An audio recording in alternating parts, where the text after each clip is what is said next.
যাত্রার সব পথেই ঘরমুখো মানুষের ঢল। বাস টার্মিনালে পরিবহন সংকটের অভিযোগ, মহাসড়কে গাড়ির চাপ, যাত্রা নির্বিঘ্ন হচ্ছে বললেন মন্ত্রী। ঈদ আনন্দ ফিকে করে বগুড়ার সড়কে ঝরল ৩ প্রাণ। যাত্রীবাহী মাইক্রোবাসের সিলিন্ডার বিস্ফোরণে ৩ শিশুসহ দগ্ধ ৯ জন। দখল দূষণে ঢাকা থেকে বিলীন ১২০ কিলোমিটার খাল। অপরিকল্পিত নগরায়ন আর অব্যবস্থাপনাকেই দুষছেন বিশেষজ্ঞরা।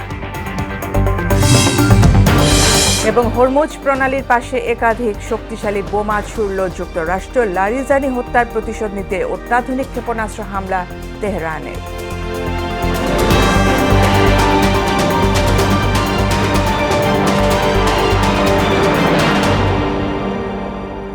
আসসালামু আলাইকুম, স্বাগত মোহনার সংবাদে। এতক্ষণ শুনছিলেন শিরোনাম, পুরো সংবাদের সঙ্গে আছি ফারজানা ইয়াসমিন।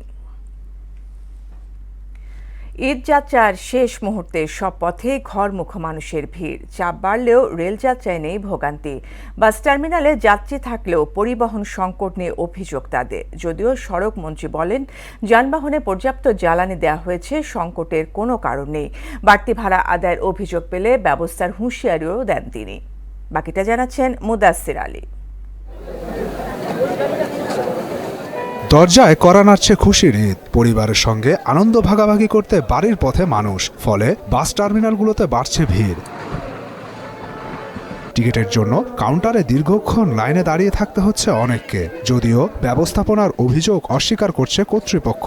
2 ঘন্টা যাবত লাইনে দাঁড়ায় থেকে এখন টিকিট পাইছি আর কি, কিন্তু আপনার গাড়ি এখনো আসে নাই। কখন তারা বাস আসবে আর আমরা কখন যাব, এটা তো বলা দুষ্কর বিষয় হয়ে দাঁড়াইছে। বলতেছে গাড়ি আসবে, কিন্তু এখনো আসে নাই। 2.5 ঘন্টা যাবত দাঁড়ানো আছে এখানে, 2.5 ঘন্টা। ভোর 5টা থেকে গাড়ি চলে, সেই জায়গায় আজকে ভোর 4টা থেকে আরম্ভ করছি। আমরা তো সার্ভিস দিয়ে যাচ্ছি, আমাদের ট্রান্সপোর্ট হচ্ছে যাত্রীদের জন্য। গাবতলী বাস টার্মিনাল পরিদর্শন শেষে সড়ক রেল ও নৌমন্ত্রী দাবি করে বলেন, বাড়তি ভাড়ার অভিযোগ পাওয়া যায়নি। ভাড়া বৃদ্ধি, অতিরিক্ত নেওয়ার কোনো নিদর্শন আমি এখানে পেলাম না, এবং আপনাদের সামনেই সেটা পেলাম না, আপনাদের সামনেই। এবং যে সমস্ত টিম আছে তারাও বলছে যে না, এখানে ভাড়া বেশি নেওয়া হয়নি। তবে উল্টো চিত্র কমলাপুর রেল স্টেশনে। টিকিট ঠিকঠাক পেয়ে আনন্দ নিয়ে ঢাকা ছাড়ছে মানুষ। কোনো সমস্যা হয়েছে না, 10 মিনিট লাগছে, টিকিট কাটছি। টিকিটে কোনো ঝামেলা নেই, সুন্দর ট্রেনে উঠতে পারছি, এটাই সবচেয়ে বড় আনন্দের বিষয় আর কি। ফ্যামিলির সাথে দেখা হবে অনেকদিন পরে, ইনশাআল্লাহ এখন পর্যন্ত অনেকটাই ভালো। বুধবার 44টি আন্তনগর ট্রেন ঢাকা ছেড়েছে। কোনো ধরনের শিডিউল বিপর্যয় ছিল না। আমাদের শিডিউল বিপর্যয়ের যেন কোনো কিছু না ঘটে, এ ব্যাপারে কর্তৃপক্ষ সজাগ এবং সচেষ্ট। ঈদকে ঘিরে নারীর টানে বাড়ি ফেরার পথে অনিয়ম কিংবা ভোগান্তি যাই থাকুক না কেন, পরিশেষে পরিবারের সঙ্গে ঈদ করতে পারার যে আনন্দ, তার কাছে যেন সবকিছু তুচ্ছ এই ঘরমুখো মানুষদের কাছে। আর এর মধ্যে দিয়েই যেন সার্থক হয়ে ওঠে ঈদ আনন্দ। কমলাপুরের রেল স্টেশন থেকে মুদাসসির আলী, মোহনা সংবাদ, ঢাকা।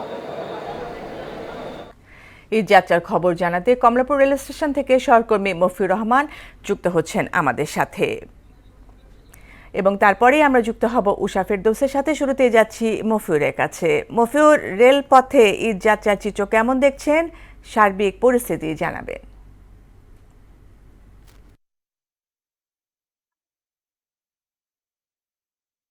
ধন্যবাদ। আপনি যেমনটি বলছিলেন যে ঈদ যাত্রায় ঘরমুখো মানুষ আসলে বাড়ি ফিরছে। আমি এখন আছি কমলাপুর রেল স্টেশনে। কমলাপুর রেল স্টেশনে বরাবর যেই ভিড়টি আমরা দেখতে পাই, সেটি আজকে আসলে সেরকম উপচে পড়া ভিড় নেই, তবে মানুষের যে পদচারণে মুখর কমলাপুর স্টেশন সেটি আছে। আমরা দেখতে পাচ্ছি এখান থেকে যে প্রচুর মানুষ বাড়ি ফিরছেন। তারা কেউই আসলে এখানে এসে আগের মতো ছাদে উঠতে পারছেন না, ট্রেনে ভিড় করতে পারছেন না, এখানে এসে ব্ল্যাকে টিকিট কাটতে পারছেন না। সবাই অনলাইনে টিকিট কাটছেন বা স্ট্যান্ডিং টিকিট নিচ্ছেন। আমরা আসার আগে এখানে যেটি দেখেছি যে স্ট্যান্ডিং টিকিট দেওয়া হচ্ছে। স্ট্যান্ডিং টিকিটে আমরা দেখতে পেরেছি যে যারা অনলাইনে টিকিট কাটতে পারেননি, তারাই আসলে স্ট্যান্ডিং টিকিট কাটছেন। সেই দূর দূরান্তে যারা যাবেন, 7-8 ঘন্টা ধরে যারা যাবেন, তারাও স্ট্যান্ডিং টিকিট কাটছেন। আমরা তাদের সাথে কথা বললাম যে এত দূরের যাত্রার জন্য আপনারা স্ট্যান্ডিং টিকিট কেন কাটছেন। তারা বলল যে আপনজনের সাথে ঈদ করতে পারার যেই আনন্দ, সেই আনন্দ ওই কয়েক ঘন্টা দাঁড়িয়ে থাকার কাছে কিছুই নয়। আমরা এখন একজন যাত্রীর সাথে একটু কথা বলতে চাই এই বিষয়ে। আমরা আসলে জানতে চাই যে তার কাছে এই ঈদ যাত্রা কেমন হচ্ছে তাদের কাছে, তারা কেন বাড়ি যাচ্ছেন। আসলে একটু আপনার সাথে একটু কথা বলি। বাড়ি যাচ্ছেন কেন এবং ঈদ কেমন, বাড়িতে সবার সাথে ঈদ করতে কেমন লাগে আপনার? জি ভালো লাগে সবার সাথে, সবাই মিলে আমরা আছি 5 জন, আমরা 5 জন, আমার বাইশটা ভাই, আমার ভাবি, আম্মা, সবাই মিলে বাড়ি আছি। জি, বাড়িতে কে কে আছে আপনার? আমার আম্মু আছে, ভাই আছে, ভাবি আছে, বাইশটা আছে। এই ঢাকায় ঈদ করতে ভালো লাগে আপনার, না বাড়িতে ঈদ করতে? না, ঢাকাতে পড়াশোনার জন্য থাকি, না তো বাড়িতে গ্রামে, আমাদের বাসা গ্রামের বাড়িতে থাকি, গ্রামে। ধন্যবাদ, ধন্যবাদ। আসলে আপনি শুনতে পেলেন যে এরকম আরো অনেক ফ্যামিলি ঢাকা ছেড়ে যাচ্ছেন বাড়িতে ঈদ করতে। একটি বিষয় আপনাকে জানিয়ে রাখি, গতকালকের মতো আজকেও আসলে 60টি ট্রেন আসলে আজকে কমলাপুর থেকে ছেড়ে যাবে বাংলাদেশের বিভিন্ন গন্তব্যে। এছাড়া আরও 3টি স্পেশাল ট্রেন আছে যেগুলো হচ্ছে ছেড়ে যাবে ঢাকা থেকে বিভিন্ন 3টি গন্তব্যে ছেড়ে যাবে। এই ছিল কমলাপুর থেকে আমার কাছে আজকের সর্বশেষ তথ্য।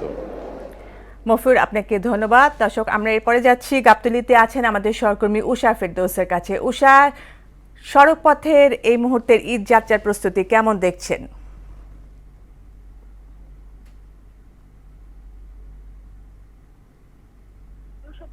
সেটা হচ্ছে সড়ক পথ, এবং এবার ঈদের ছুটিটা একটু বেশি হওয়ার কারণে, দীর্ঘ হওয়ার কারণে হচ্ছে ধাপে ধাপে কিছু মানুষ হচ্ছে যে পথে মানুষ হচ্ছে বাড়ি যায়, সেটা হচ্ছে সড়ক পথ। এবং এবার ঈদের ছুটিটা একটু বেশি হওয়ার কারণে, দীর্ঘ হওয়ার কারণে হচ্ছে ধাপে ধাপে কিন্তু মানুষ হচ্ছে রাজধানী ছেড়েছে। এবং আজকের যেই চিত্র যদি আমি আপনাকে বলি, আজকে যে গাবতলী বাস টার্মিনালের যে কাউন্টারগুলো আছে সেখানে আসলে খুব একটা ভিড় নেই। কারণ হচ্ছে কি, মানুষ এর আগেও 3-4 দিন বা আরো 1 সপ্তাহ আগ থেকে গিয়েছে। তবে আজকে সন্ধ্যায় যে হচ্ছে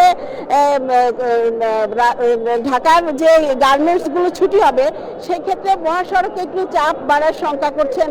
তবে হচ্ছে মহাসড়কগুলোতে যেটি চিত্র পুলিশ পক্ষ থেকে বলা হয়েছে যে সেখানে খুব একটা ভিড় নেই, তবে হচ্ছে ধীর গতি আছে। এবং হচ্ছে আর বাস টার্মিনালগুলোতে এই মুহূর্তে হচ্ছে খুব একটা ভিড় নেই। যারা হচ্ছে টিকিট কেটেছেন বা হচ্ছে যারা হচ্ছে আজকেই হচ্ছে কাটবেন, তারা মোটামুটি আসছেন। এবং হচ্ছে যে সংকটটা হচ্ছে পরিবহন মালিকরা বলছে যে জ্বালানি সংকট, যে জ্বালানি সংকটের কারণে অনেকগুলো হচ্ছে ট্রিপ তারা কমিয়ে দিয়েছে। তারা বলছেন যে আমাদের যে জ্বালানি সংকট, এর কারণে হচ্ছে আমাদের আসলে অনেকটাই ক্ষতির সম্মুখীন হচ্ছি, এবং হচ্ছে আমরা অনেকগুলো ট্রিপ কমিয়ে দিতে বাধ্য হচ্ছি। এবং হচ্ছে তারা বলছেন যে এখন পর্যন্ত যাত্রীর খুব বেশি চাপ নেই, তবে হচ্ছে হয়তো আরো 1 দিন বা 2 দিন আগে। আপনারা জানেন যে ঢাকায় হচ্ছে ঈদের দিনও হচ্ছে রাজধানী ছাড়ে অনেক মানুষ। তো ঢাকায় যেহেতু, ঢাকা থেকে যেহেতু রাজধানী থেকে ছেড়ে যায় বেশিরভাগ মানুষ বাসে, তো বাস কাউন্টারগুলোতে সম্ভবত একটু চাপ থাকার কথা, কিন্তু এবার ছুটিটা একটু বেশি হওয়ার কারণে হচ্ছে চাপটা কমেছে। এবং হচ্ছে আমরা বারবার যে সংখ্যাগুলোর কথা বলেছি, যে বাড়তি ভাড়ার যে অভিযোগ, তো অনেকেই বলছেন যে বাড়তি ভাড়া আসলে সরাসরি নিতে না পারলেও কৌশলে হচ্ছে পরিবহন শ্রমিকরা বা মালিকরা হচ্ছে যাত্রীদের কাছ থেকে হচ্ছে কৌশলে হচ্ছে বাড়তি ভাড়াটা আদায় করছে। তারপর হচ্ছে অনেকেই মন্তব্য করছেন যে হচ্ছে অন্যান্য বারের তুলনায় এবারের ঈদটা অনেকটাই স্বস্তি আছে। তবে আজকে যেহেতু গার্মেন্টস ছুটি হবে বিকেলের দিকে, সেক্ষেত্রে সন্ধ্যার দিকে হচ্ছে সবগুলো কাউন্টারে ভিড় বাড়বে এবং হচ্ছে মহাসড়কগুলোতে চাপ বাড়বে। তো এই পর্যন্তই হচ্ছে আসলে বাস টার্মিনালগুলোর খবর।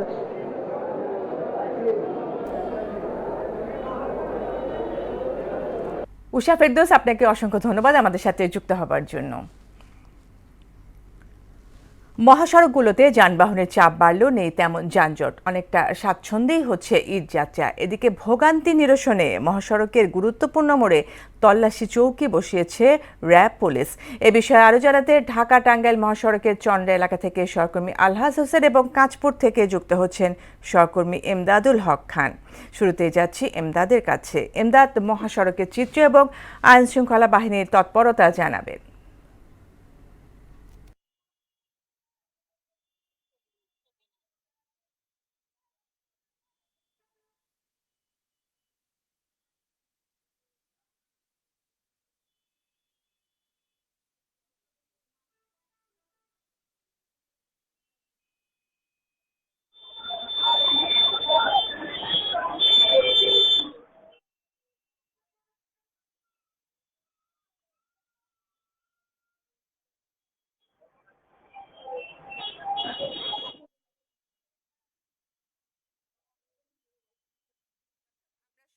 বিচ্ছিন্ন হওয়াতে আমরা চলে যাচ্ছি আলহাজ হোসেনের কাছে। তিনি আছেন ঢাকা টাঙ্গাইল মহাসড়কের চন্দ্রা এলাকায়।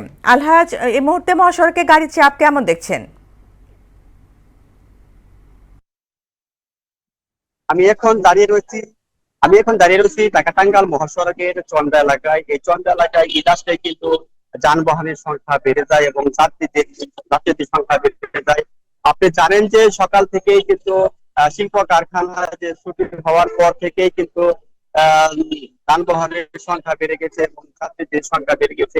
আমি যদি একটু দেখাতে চাই যে ঢাকা টাঙ্গাইল মহাসড়কের যে চিত্রটি, এখন কিন্তু লম্বা যে লাইন রয়েছে, এখন যাত্রীরা তাদের গন্তব্যস্থলে পৌঁছানোর জন্য এবং বিভিন্ন ভাবে তারা যানবাহন নেওয়ার কারণে কিন্তু ভোগান্তিতে পড়েছেন সাধারণ যাত্রীরা। 200 টাকার ভাড়া তারা 300, 400 ও 500 টাকাও নিচ্ছে। একটি বিড়ম্বনায় পড়ছে এবং সাধারণ যে যাত্রীরা।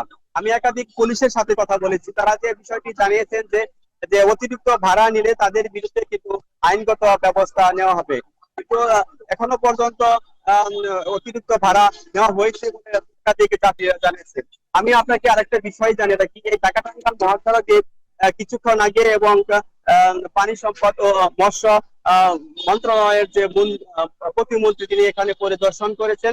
তিনি জানিয়েছেন যে গরমুখী মানুষ যাতে স্বাচ্ছন্দ্যে এবং বাড়ি পৌঁছাতে পারে তার জন্য কিন্তু তারা নির্বিঘ্নে এবং কাজ করে যাচ্ছে এবং পুলিশও এবং নির্বিঘ্নে কাজ করে যাচ্ছে। এবং এই ছিল গাজীপুরের যে কালিয়াকুরের চন্দ্রা এলাকার যানজটের সর্বশেষ খবর।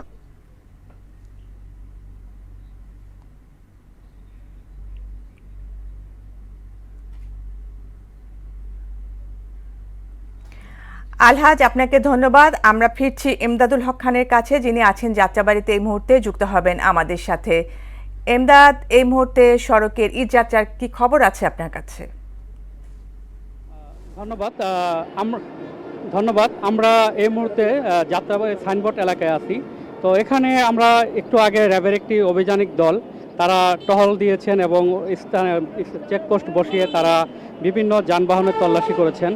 তো আমরা দেখেছি যে আজকে গাড়িগুলোতে যেসব যাত্রীদের র্যাব জিজ্ঞেস করেছে যে অতিরিক্ত ভাড়া নেওয়া হয়েছে কিনা, তবে অধিকাংশ গাড়িতে অতিরিক্ত ভাড়া নেওয়া হয়নি। কিছু কিছু অভিযোগ পেলে তো তাৎক্ষণিক ওই গাড়ির বিরুদ্ধে ব্যবস্থা নিয়েছে।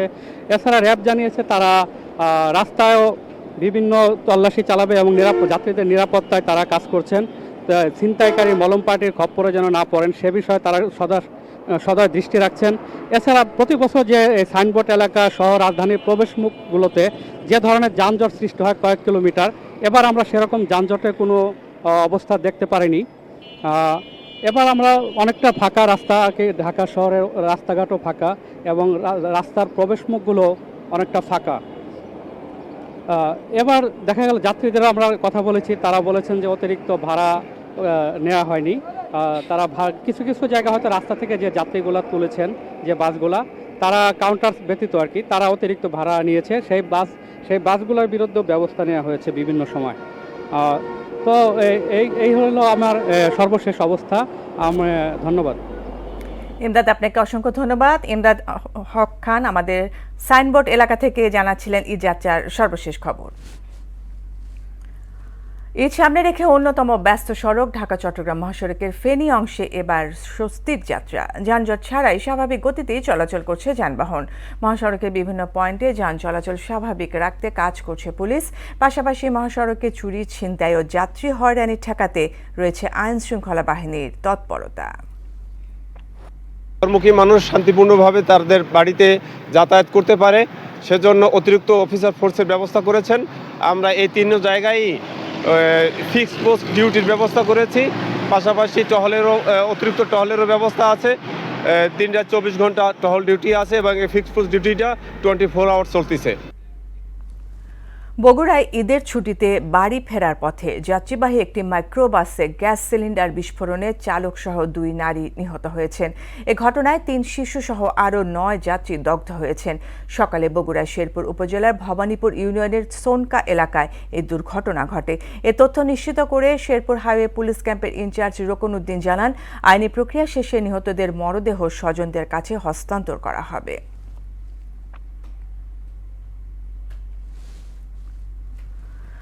দখল আর দূষণের নির্মমতায় বলি হয়ে অস্তিত্ব সংকটে পড়েছে একসময়ে ঢাকার বুক চিরে বয়ে চলা 120 কিলোমিটার খাল।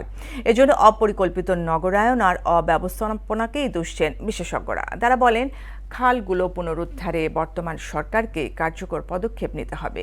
নাজমুল ইসলামের 2 পর্বের ধারাবাহিক প্রতিবেদনের আজ থাকছে প্রথম পর্ব। রাজধানী ঢাকার বয়স 400 বছরেরও বেশি। শহরের চারদিকে ঘিরে আছে বুড়িগঙ্গা, শীতলক্ষা, তুরাগ ও বালু নদী। 4 নদীর সঙ্গে সংযুক্ত হয়ে ঢাকার বুক চিরে প্রবাহিত হতো 70টিরও বেশি খাল। একসময় এই খালগুলোই ছিল শহরের প্রাকৃতিক ড্রেনেজ ব্যবস্থা। গুরুত্বপূর্ণ মাধ্যম ছিল নৌপথে যোগাযোগেও। আগে আরো ক্লিয়ার ছিল, ভালো ছিল, এখন আস্তে আস্তে বড় হয়ে যেতেছে। নৌকা ছিল আগে, দেখছি আমি 10 বছর হয়, এখন খাল কাছে পুরো না। এটা পরিষ্কার ছিল, পানি টলটল করছে, মাটি নিচে ঠিক নিচে।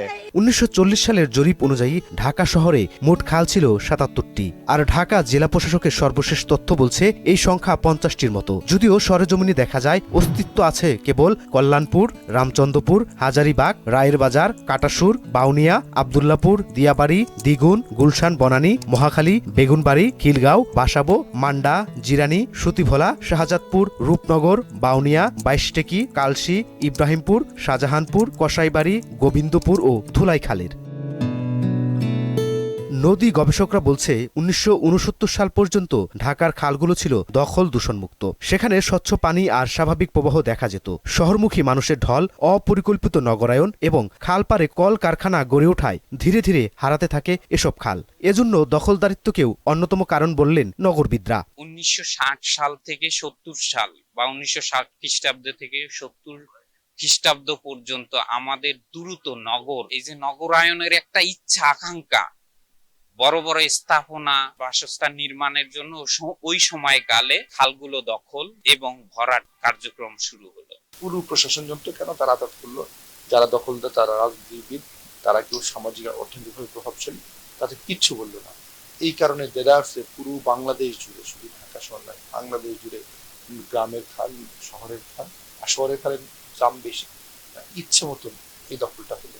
জীববৈচিত্র্য রক্ষা ও অর্থনৈতিক কর্মকাণ্ডে খাল নদীর গুরুত্বপূর্ণ ভূমিকা থাকলেও সেখানে স্বাভাবিক পানি নিষ্কাশনই এখন চ্যালেঞ্জিং বলে মনে করছেন এই পরিবেশবিদ। অতীতে এই খালগুলো আমাদের অর্থনীতি, জীববৈচিত্র্য, পরিবেশের উপরে যথেষ্ট প্রভাব বিস্তার করত এবং এগুলো ভালো রাখার ক্ষেত্রে ভূমিকা রাখলেও বর্তমানে এই খালগুলো কমে অর্ধেকেরও নিচে নেমে এসেছে। পানি নিষ্কাশনে গুরুত্বপূর্ণ ভূমিকা রাখা ঢাকার খালগুলো দখল দূষণের কারণে উল্টো মারাত্মক ঝুঁকির কারণ হয়ে উঠেছে বলে মনে করেন বিশেষজ্ঞরা। নাজমুল ইসলাম, মোহনা সংবাদ, ঢাকা। ইরান মার্কিন ইসরায়েল যুদ্ধ প্রসঙ্গ। হরমুজ প্রণালী পুনরায় চালুর লক্ষ্যে বড় পদক্ষেপ নিয়েছে যুক্তরাষ্ট্র। ইরানের উপকূলীয় ক্ষেপণাস্ত্র ঘাঁটিতে 5000 পাউন্ড ওজনের কয়েকটি বোমা দিয়ে আঘাত হেনেছে তারা। এদিকে শীর্ষ নিরাপত্তা কর্মকর্তা আলী লারিজানি হত্যার চূড়ান্ত প্রতিশোধ নেওয়ার হুমকি দিয়েছে ইরান। এর মধ্যে তাদের ক্ষেপণাস্ত্র হামলায় কেঁপে উঠেছে ইসরায়েলের মধ্য ও দক্ষিণাঞ্চল। বিস্তারিত প্রিয়াঙ্কা নিতুর প্রতিবেদনে। হরমুজ প্রণালী পুনরায় চালু করার প্রথম বড় পদক্ষেপ হিসেবে মার্কিন অস্ত্রাগারের সবচেয়ে শক্তিশালী কয়েকটি বোমা দিয়ে গুরুত্বপূর্ণ জলপথটির নিকটবর্তী ইরানি ক্ষেপণাস্ত্র ঘাঁটিগুলোতে হামলা চালানোর কথা জানিয়েছে মার্কিন সামরিক বাহিনী। বুধবার এক প্রতিবেদনে এ খবর জানিয়েছে সংবাদ মাধ্যম এনডিটিভি। মার্কিন সেন্ট্রাল কমান্ড জানায়, হরমুজ প্রণালীর কাছে ইরানের উপকূলে সুরক্ষিত ক্ষেপণাস্ত্র ঘাঁটিতে 5000 পাউন্ড ওজনের কয়েকটি বোমা নিক্ষেপ করা হয়েছে। ইরানের শীর্ষ নিরাপত্তা কর্মকর্তা আলী লারিজানি নিহতের ঘটনায় কঠোর প্রতিশোধের হুমকি দিয়েছে দেশটির সেনাপ্রধান মেজর জেনারেল আমির হাতামি। তিনি বলেন, যুক্তরাষ্ট্র ও ইসরায়েলকে চূড়ান্ত জবাব দেয়া হবে। এদিকে ইরানের ক্ষেপণাস্ত্র হামলায় কাঁপছে ইসরায়েল। মধ্য ও দক্ষিণ ইসরায়েলে একাধিক বিস্ফোরণের ঘটনা ঘটেছে। কিছু এলাকায় ক্ষয়ক্ষতি ও প্রাণহানির খবরও পাওয়া গেছে। ইরানের দাবি লারিজানি হত্যার প্রতিশোধ হিসেবেই এই হামলা চালানো হয়েছে। অন্যদিকে মধ্যপ্রাচ্যে চলমান যুদ্ধের ভয়াবহতা নিয়ে বিশ্ববাসীকে কড়া হুঁশিয়ারি দিয়েছেন ইরানের পররাষ্ট্রমন্ত্রী আব্বাস আরাকচি। সামাজিক যোগাযোগ মাধ্যম এক্সে তিনি জানান, বৈশ্বিক নেতিবাচক প্রভাবের তরঙ্গ কেবল শুরু হয়েছে, যা সব শ্রেণীর মানুষকেই ভোগাবে। প্রিয়াঙ্কা নিতু, মোহনা সংবাদ। একেবারে শেষ মুহূর্তে এসে সারা দেশেই জমজমাট ঈদ কেনাকাটা। মার্কেট, বিপণী বিতান থেকে শুরু করে ফুটপাতের দোকান সবখানে সকাল থেকে গভীর রাত পর্যন্ত চলছে বেচা বিক্রি। দাম নিয়ে বরাবরের মতো ক্রেতা বিক্রেতার মধ্যে রয়েছে পাল্টাপাল্টি অভিযোগ। তবে মার্কেটগুলোতে বাহারি ডিজাইন ও রঙের পোশাক থাকায় খুশি সবাই, আর শেষ ভাগে এসে বিক্রি ভালো হওয়ায় খুশি দোকানিরাও। এদিকে মার্কেটগুলোতে নিরাপত্তা জোরদারে কঠোর অবস্থানে রয়েছে আইন শৃঙ্খলা বাহিনী। কেনাকাটার আরো খবর জানাতে ময়মনসিংহ থেকে যুক্ত হচ্ছেন সহকর্মী রুবায়েত বাপ্পি। বাপ্পি, শেষ মুহূর্তে ঈদ কেনাকাটা কেমন দেখছেন? ক্রেতা বিক্রেতার বক্তব্য কি?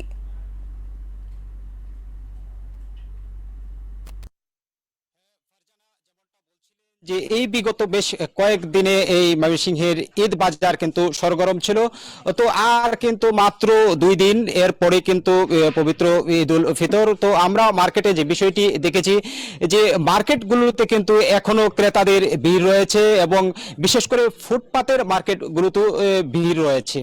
তবে যে শপিং মলগুলো ছিল সেই শপিং মলগুলোতে কিন্তু এখন আর তেমন ভিড় নেই। আমি যদি দেখাতে চাই যে আমি ময়মনসিংহের একটি শপিং মলে এসেছি, সেখানে আমি যেটি দেখেছি যে এই এখন কিন্তু শপিং মলে যারা আছেন তারা কিন্তু একেবারে সাধারণ আছেন এবং তাদের কিন্তু তেমন কোনো বেচা বিক্রি একেবারে কম। এবং তারা যেটি বলছিলেন যে গত 2 দিন আগেও যে মার্কেটগুলিতে যে ভিড় ছিল সেই ভিড়টি সেই শপিং মলে কিন্তু এখন নেই। আমরা জানতে চেয়েছিলাম যে তারা এবার কেমন বেচা বিক্রি করেছেন এবং তারা যেটি বলেছেন যে এবার কিন্তু তারা ভালো বেচা বিক্রি করেছেন, তবে এখন তারা শুধু কেবলই সময় কাটাচ্ছেন। তবে ফুটপাতে কিন্তু ব্যাপক ভিড় লক্ষ্য করতে পেরেছি। তো আমি একজন বিক্রেতার কাছে জানতে চাইবো যে এই যে আজকে তো আপনারা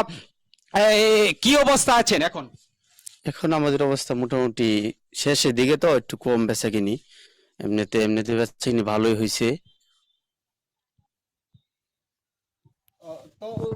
ফারজানা শুনছিলেন যে তিনি একজন বিক্রেতা বলছিলেন যে এখন কিন্তু তাদের বেচা বিক্রি শেষ পর্যায়ে এবং তারা শুধু সময়ের অপেক্ষা করছেন এবং ছোটখাটো যে বেচা বিক্রিগুলি সেগুলি কিন্তু মার্কেট গুলোতে হচ্ছে এবং যে ফুটপাতের যে দোকানপাট সেগুলিতে কিন্তু আমরা কিছুটা ভিড় লক্ষ্য করতে পেরেছি।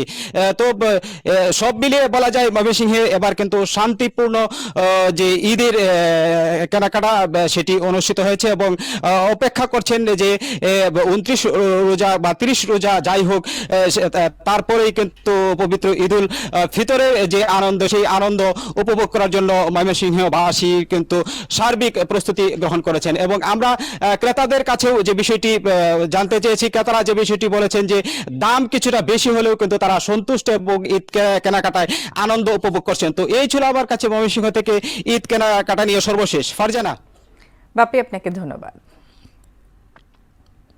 মোহনা টেলিভিশনের নির্বাহী পরিচালক এম এ মালেককে নিয়ে ধারাবাহিক অপপ্রচারের তীব্র নিন্দা ও প্রতিবাদ জানিয়েছেন প্রতিষ্ঠানটিতে কর্মরত সকল সাংবাদিক, কর্মকর্তা, কর্মচারীরা। গতকাল বিকেলে মোহনা টেলিভিশনে আয়োজিত জরুরি বৈঠকে এমন প্রতিবাদ জানান তারা। এ সময় প্রধান নির্বাহী কর্মকর্তা তসলিম চৌধুরী বলেন, বৈধভাবে ব্যবস্থাপনা পরিচালক কর্তৃক নিয়োগপ্রাপ্ত হয়েছে নির্বাহী পরিচালক। আর মোহনা লিগ্যাল উইংয়ের আইনজীবী বলেন, উচ্চ আদালতে মামলা চলা সত্ত্বেও একটি কুচক্রী মহল মিথ্যা সংবাদ পরিবেশন করে জনমনে বিভ্রান্তি সৃষ্টির অপচেষ্টা করছে। নাজমুল ইসলামের প্রতিবেদন। বাংলার প্রতিচ্ছবি স্লোগান ধারণ করে ইতিমধ্যেই মোহনা টেলিভিশন দর্শক নন্দিত। 24-এর গণ অভ্যুত্থানের পর পাল্টে যায় দেশের সার্বিক প্রেক্ষাপট। এমন বাস্তবতায় মোহনা টেলিভিশন এগিয়ে যায় আপন গতিতে। কিন্তু সাজানো গোছানো গণমানুষের আস্থার প্রতীক মোহনা টেলিভিশনের দিকে নজর পড়ে একটি সুযোগ সন্ধানী কুচক্রী মহলের। বিধি বহির্ভূতভাবে দখলে নেওয়ার অপচেষ্টা চলে। এরই অংশ হিসেবে মোহনা টেলিভিশনের চৌকুশ নির্বাহী পরিচালক এম এ মালেকের বিরুদ্ধে নাম সর্বস্ব ভুইফোর অনলাইন পোর্টাল এবং ইউটিউব চ্যানেলে মিথ্যা ও বানোয়াট সংবাদ প্রকাশ করা হয়। এমন পরিস্থিতিতে নিউজরুমে জরুরি বৈঠক অনুষ্ঠিত হয়। এই মিথ্যা প্রোপাগান্ডার জোরালো প্রতিবাদ জানান মোহনার কর্মরত সকল কর্মী। এমপি সাহেব জেলে থাকুক, কিন্তু উনি যে পদ্ধতি বা প্রক্রিয়া রেখে গেছেন সেই পদ্ধতি আপনাকে বেতন ভাতা পাচ্ছেন? আপনাদের এখানে কোনো সমস্যা হয়েছে? আপনাদের এখানে কোনো কেউ ডিস্টার্ব করেছে? বরঞ্চ কিছুদিন আগে কতিপয় ব্যক্তিত্ব এখানে এসেছিলেন এবং তারা অবৈধভাবে কিছু নিয়োগ বাতিল করার চেষ্টা করছেন, কিন্তু আমরা সেই কাগজ পাই নাই। প্রধান নির্বাহী কর্মকর্তা বলেন, আইনসিদ্ধ ক্ষমতাপ্রাপ্ত হয়ে মোহনা টেলিভিশনের যাবতীয় মামলা মোকদ্দমা পরিচালনার দায়িত্ব পালন করছেন নির্বাহী পরিচালক। এমডি যেহেতু আমাদের নির্বাহী পরিচালক এটি স্যারকে নিয়োগ দিয়েছেন, স্যারকে অথরাইজ করেছেন এমডি স্যারের সকল কিছু মামলা মোকদ্দমা ইস্যুগুলো দেখার জন্য। যেহেতু আমাদের এমডি স্যারের সাইনে এখন পর্যন্ত আমরা টাকা স্যালারি পাচ্ছি, প্রতিষ্ঠান চলছে, তাহলে যেহেতু এমডি স্যারে এখন পর্যন্ত বৈধ আছে, তার মানে এমডি স্যারের নিয়োগ কিন্তু সবাই বৈধ আছে। মোহনা টেলিভিশনে নিযুক্ত আইনজীবীর অভিযোগ, একটি চক্র ভুয়া কাগজপত্র তৈরি করে বিভিন্ন সরকারি দপ্তরে পাঠিয়ে ফায়দা নেওয়ার চেষ্টা করে। আর এ বিষয়ে হাইকোর্টে কোম্পানি ম্যাটার 118/2026 দাখিল করে মোহনা টেলিভিশনের বৈধ পরিষদ। সুযোগের সদ্ব্যবহার করার চেষ্টা করেছে একটা মহল। যখন তারা বিভিন্নভাবে বিভিন্ন মহলে এই প্রেশারগুলো দেওয়া শুরু করলো, আমরা সম্মানিত হাইকোর্ট বিভাগের কোম্পানি বেঞ্চের শরণাপন্ন হই এবং কোম্পানি ম্যাটার 118/26 আমরা ফাইলিং করি, যেটার আদেশ সম্পূর্ণরূপে আদেশ হয় গতকাল। নিজের বিরুদ্ধে লাগাতার অপপ্রচারে ক্ষুব্ধ মোহনা টেলিভিশনের নির্বাহী পরিচালক এম এ মালেক বলেন, এটি একটি স্বাধীন ও মুক্ত গণমাধ্যম চর্চার সম্পূর্ণ অন্তরায়। আজকে যে সকল ভুইফোর কতগুলো পত্রিকা, ভুইফোর অনলাইন পোর্টাল, যারা যেই অপকর্মটা করেছেন তারা কি আইনের কাছে জবাব দিতে পারবেন? যে আইন তাদেরকে অবৈধ ঘোষণা করেছে তাদের সপক্ষে তারা কি করে লিখলেন? তারা কি জানেন যে হাইকোর্ট তাদের ওই পার্টির সকল কিছু স্টপ করে দিয়েছেন?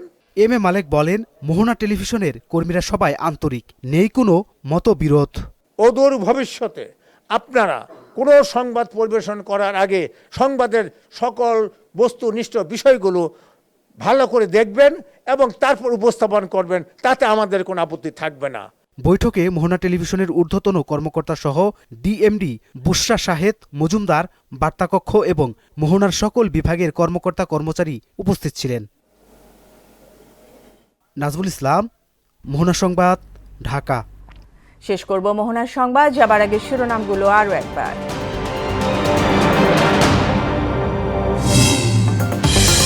ঈদযাত্রার সব পথে ঘরমুখো মানুষের ঢল, বাস টার্মিনালে পরিবহন সংকটের অভিযোগ, মহাসড়কে গাড়ির চাপ, যাত্রা নির্বিঘ্ন হচ্ছে বললেন মন্ত্রী। ঈদ আনন্দ ফিকে করে বগুড়ার সড়কে ঝরল 3 প্রাণ, যাত্রীবাহী মাইক্রোবাসের সিলিন্ডার বিস্ফোরণে 3 শিশুসহ দগ্ধ 9 জন। দখল দূষণে ঢাকা থেকে বিলীন 120 কিলোমিটার খাল, অপরিকল্পিত নগরায়ন আর অব্যবস্থাপনাকেই দুষছেন বিশেষজ্ঞরা। এবং হরমুজ প্রণালীর পাশে একাধিক শক্তিশালী বোমা ছুড়ল যুক্তরাষ্ট্র, লারিজানি হত্যার প্রতিশোধ নিতে অত্যাধুনিক ক্ষেপণাস্ত্র হামলা তেহরানের। এই ছিল মোহনার সংবাদে। পরবর্তী সংবাদ বিকেল 5টায়, এর আগে বিকেল 3টায় দেখবেন সংবাদ এক নজরে। মোহনার সবশেষ খবর জানতে ভিজিট করুন www.mohana.tv। সংবাদ দেখতে পারেন ফেসবুক, ইউটিউবেও। এতক্ষণ সঙ্গে থাকার জন্য ধন্যবাদ সকলকে।